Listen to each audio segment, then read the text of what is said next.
Welcome to Oklahoma Gardening. Get ready for inspiration as we head over to Tulsa for the annual Tulsa Garden Club's garden tour. Today we're going to feature 4 of the 7 gardens that will be on this year's tour. It's a show full of garden inspiration that you won't want to miss.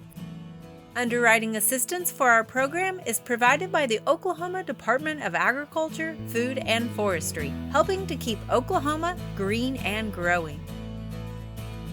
Oklahoma Gardening is also a proud partner with Shape Your Future, a program of the Tobacco Settlement Endowment Trust. Shape Your Future provides resources for Oklahomans to make the healthy choice the easy choice. For generations, Oklahoma Gardening has been welcomed into your homes. It's a place to learn, to grow, and be inspired. It's where Oklahoma State University bridges research, education, and passion. We share one goal: to serve the gardeners who inspire us. That's what makes Oklahoma Gardening true to Oklahoma and true to gardeners.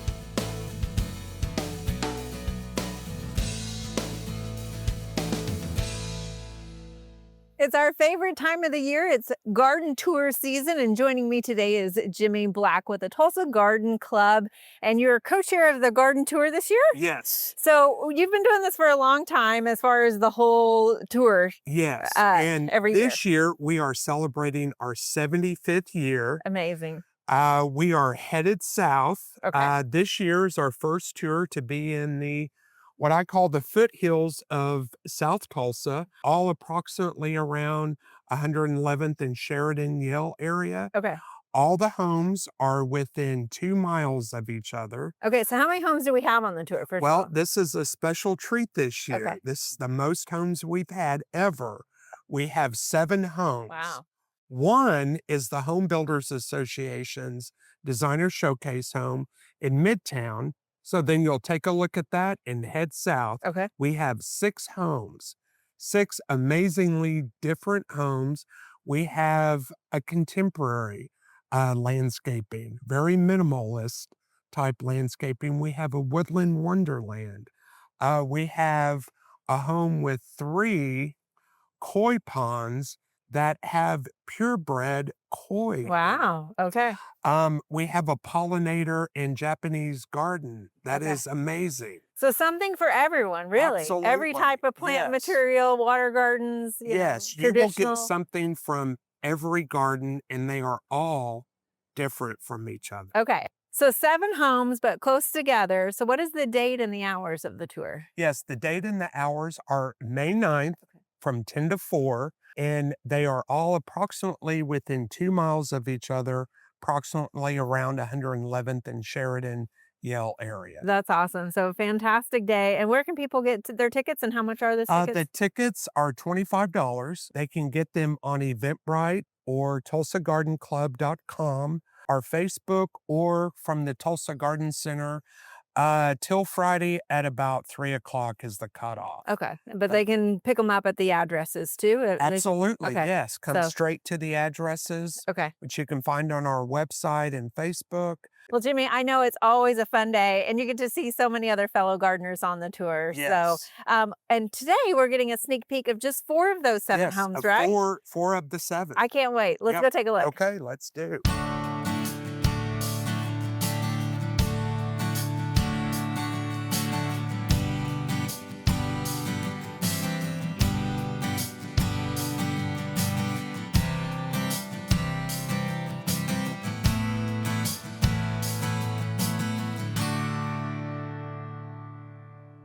It's very calming for the nerves, I'll tell you that.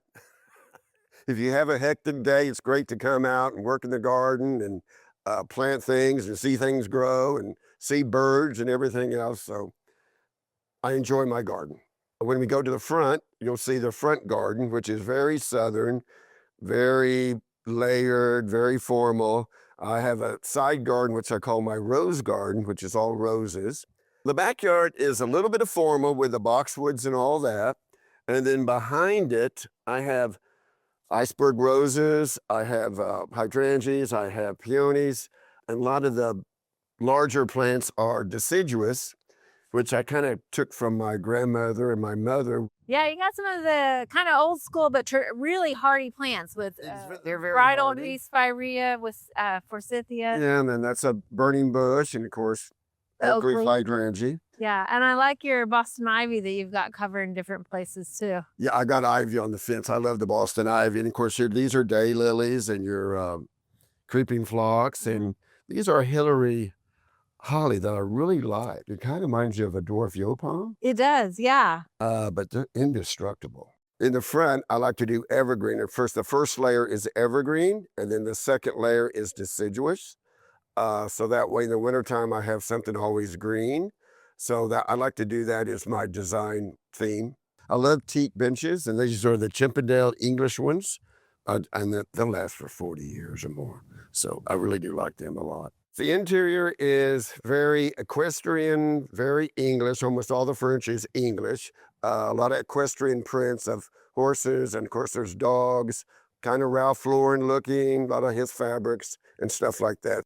And I kind of like a lawn area, so I can, you can do bocce ball, you can play croquet, you can throw a football, whatever, and the dog has plenty of room. And you still have a nice garden on the edge. Absolutely. So. It's just beautiful out here. Of all the plants in the garden, I like all of them, but I believe my Katrina rose behind me is my favorite. It really shows up, and it's only 4 years old, so it's a great rose, has no thorns.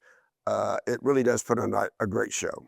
You can see here where I did the round boxwood balls and then the hedge, and then behind it I have the knockout roses, and these are white ones.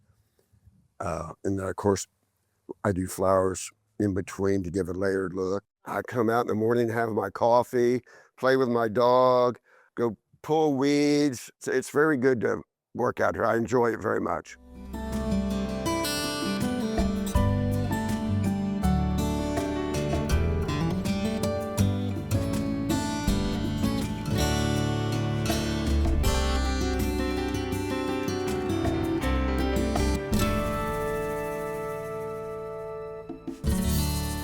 Just like anything in gardening, you follow the topography, you follow the light, you follow the situation you're in. You don't want to force yourself onto the place, but the opposite, you want to serve it in a way.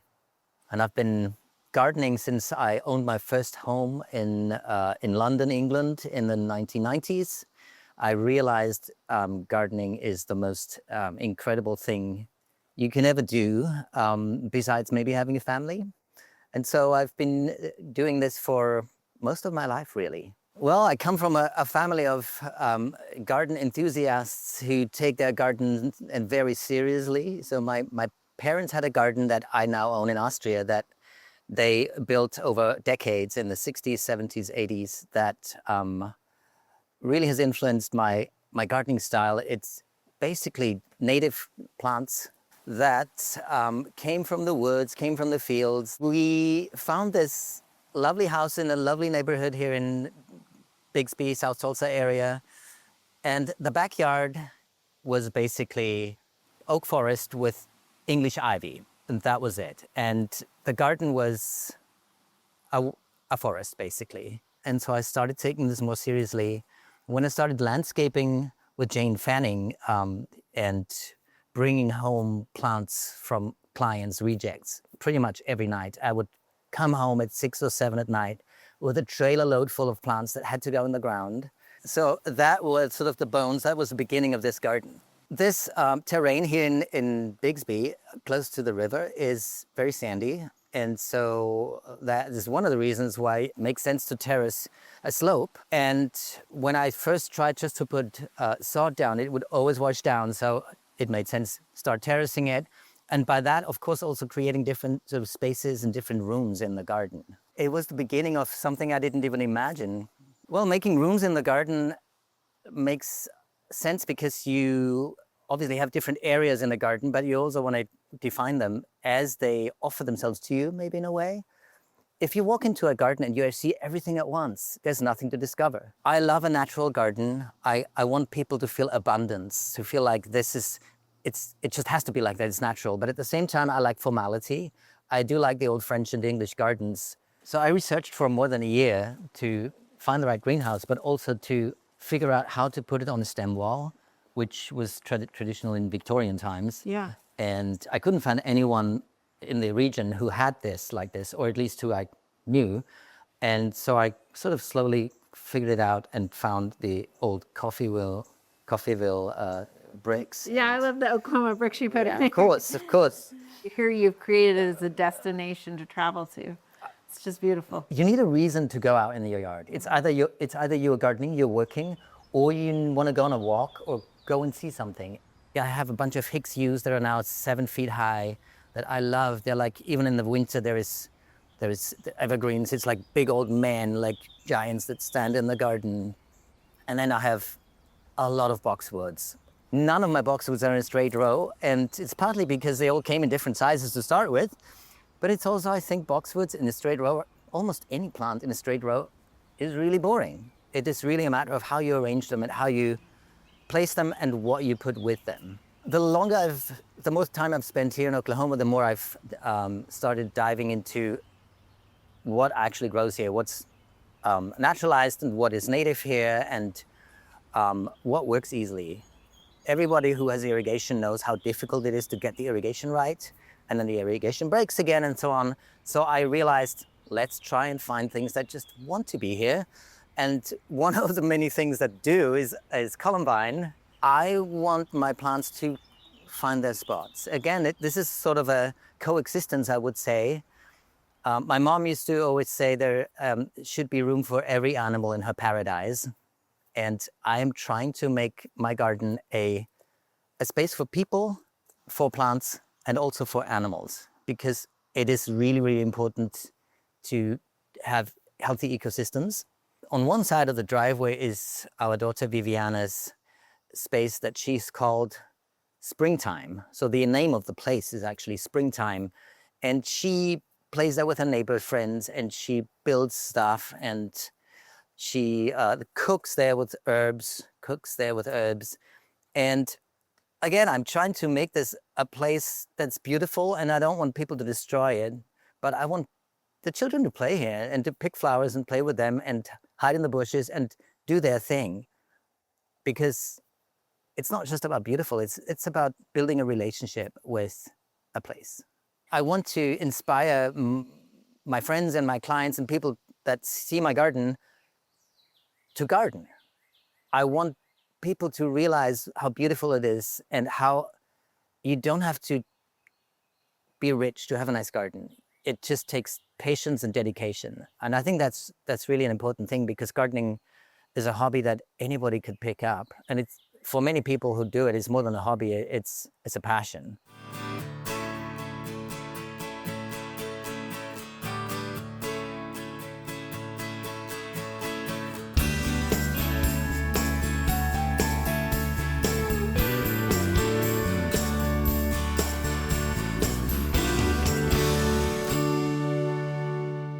I just think it's very peaceful. I have I'd say kind of a more stressful job. And so it's a great place for me to come, and just being in nature is just very, feeds me. For me, I like putting different textures and colors together. I like watching how things change over time. I like that the garden looks totally different, even from yesterday to today, as a matter of fact. I became interested in gardening probably about 10 years ago, and have just slowly added flower beds and vegetable garden and transformed it to the space that I like being in. A garden bed looks complete if you have green, yellow, red, and blue.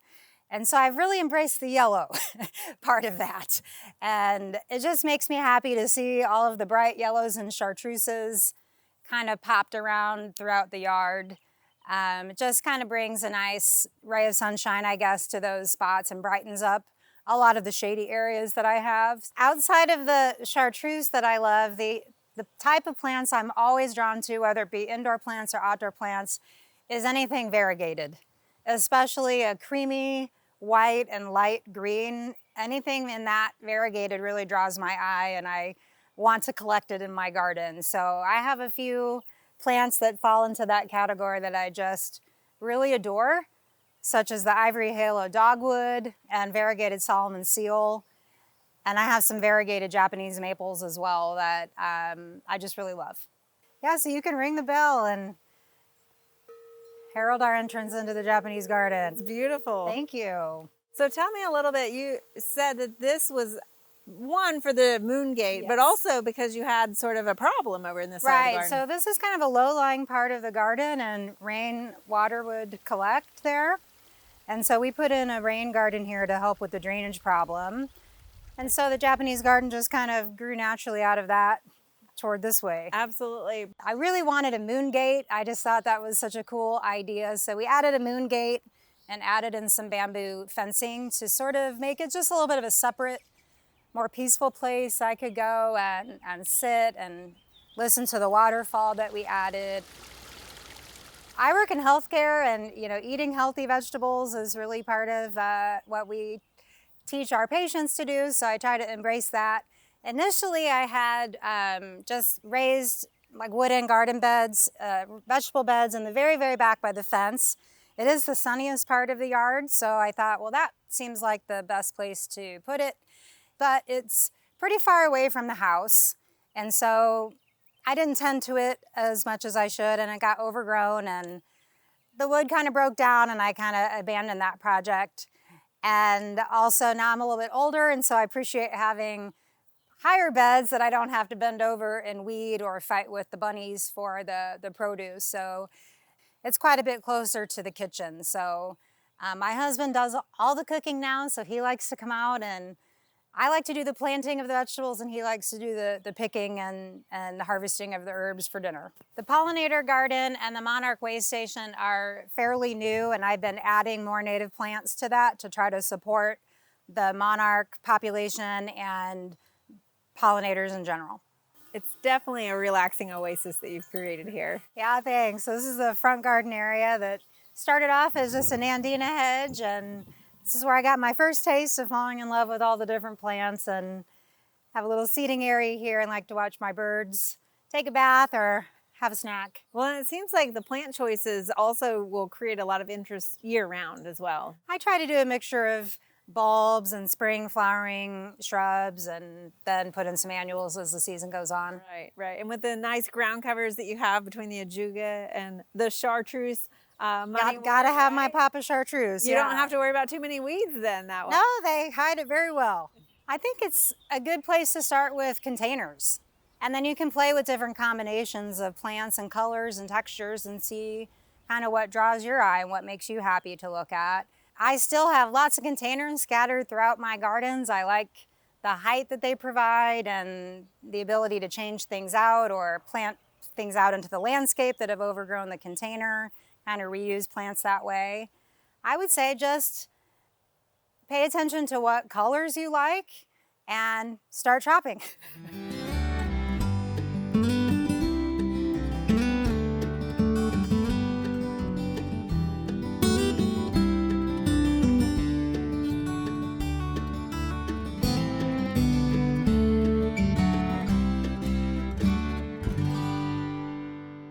Gardening is actually one of the known hobbies that is linked to longevity. And it's probably, some of it is physical, where it's an active hobby. You're hauling mulch, you're hauling soil, you're up and weeding and bending and getting up off the ground. So I love that about it because I'm really passionate about health and promoting health as part of my job as a physician. And I also think it also just incorporates hope. You have to wait for the next season, and you're also always learning, which has a lot of cognitive benefits. So originally the home had pretty basic, very narrow beds that we expanded just in front of the house. And then we expanded them a little bit more so I could get a little bit more depth.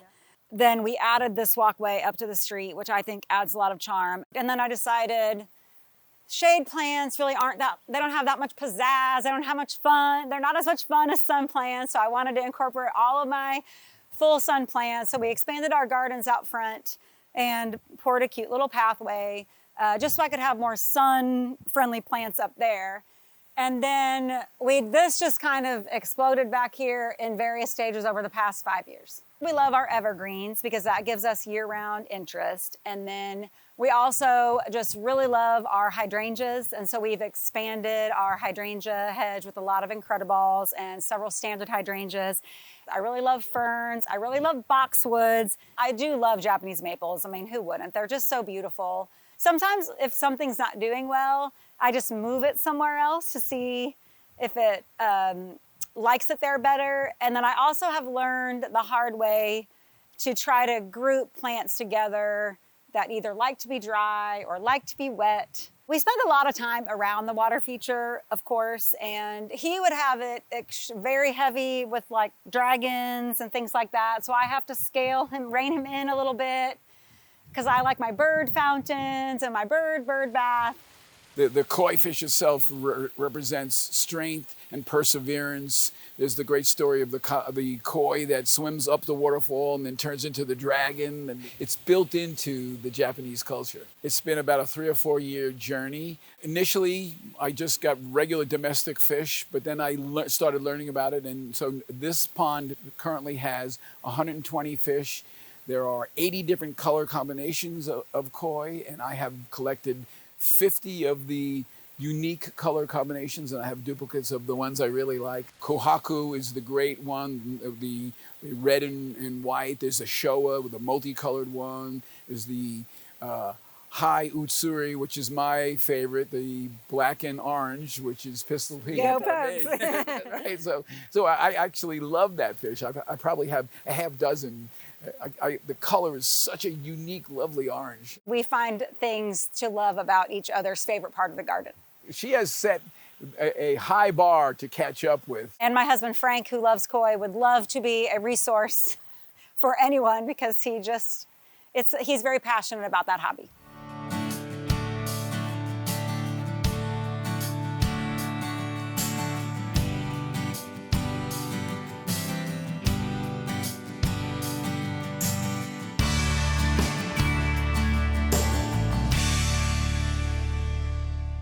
Joining us next is Jane Crawford, who is the president of the Tulsa Garden Club. And Jane, you guys have knocked it out of the park yet again on this tour. It's just fabulous. Oh, thank you. So tell us a little bit about what this tour means to the Garden Club. This tour is very important to us. It's our single biggest fundraiser of the year, and it allows us to fund really important groups, our empowerment groups. We have Up With Trees, New Leaf, and Global Gardens, amongst others. Yeah, you guys are out in the community helping so many different other horticulture entities in that community also. Let's talk a little bit about the club also. It's open to anybody, correct? It is open to anybody. We welcome anyone to come and attend. We meet October to June, with the exception of January, in the auditorium here at the Garden Center. And it's free to attend, and we, love for people to join us and learn. Well, in addition to having fun activities like the tour and many other activities you do throughout the year or events, you also have educational programs each month, right?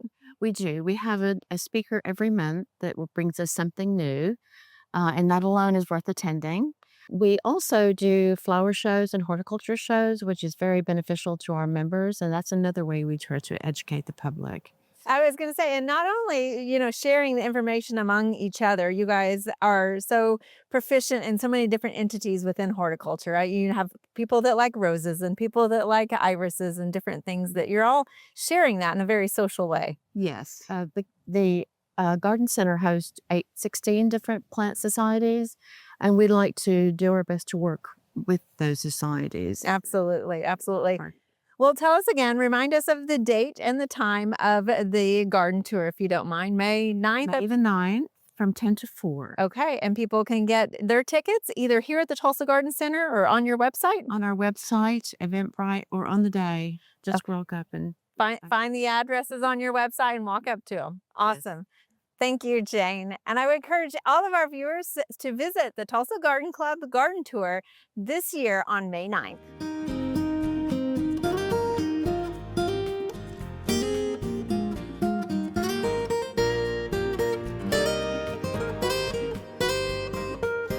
Just a reminder, we'd love to hear your feedback. scan the QR code to give us your thoughts, ideas, or suggestions.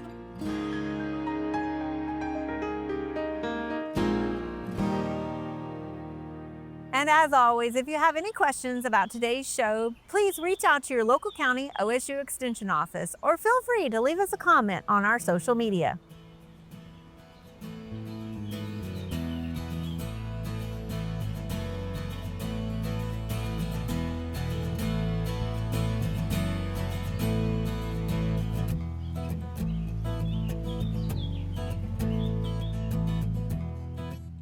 There are a lot of great horticulture activities this time of year. Be sure and consider some of these events in the weeks ahead.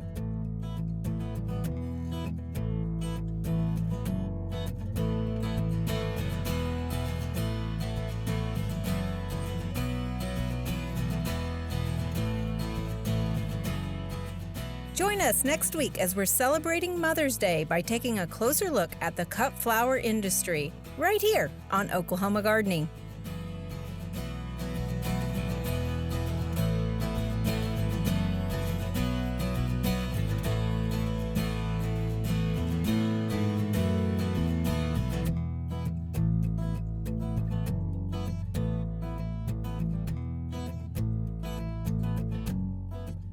To find out more information about show topics as well as recipes, videos, articles, fact sheets, and other resources, including a directory of local extension offices, be sure to visit our website at oklahomagardening.okstate.edu.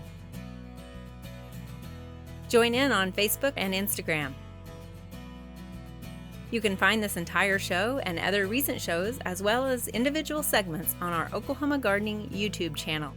Tune in to our OK Gardening Classics YouTube channel to watch segments from previous hosts.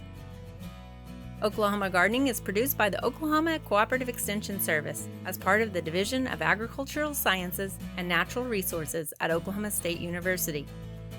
The Botanic Garden at OSU is home to our studio gardens, and we encourage you to come visit this beautiful Stillwater gem. We would like to thank our generous underwriters, the Oklahoma Department of Agriculture, Food, and Forestry, and Shape Your Future, a program of the Tobacco Settlement Endowment Trust. Additional support is also provided by the Tulsa Garden Club, Greenleaf Nursery and the Garden Debut Plants, the Tulsa Garden Center, the Oklahoma Horticultural Society, and the Tulsa Herb Society.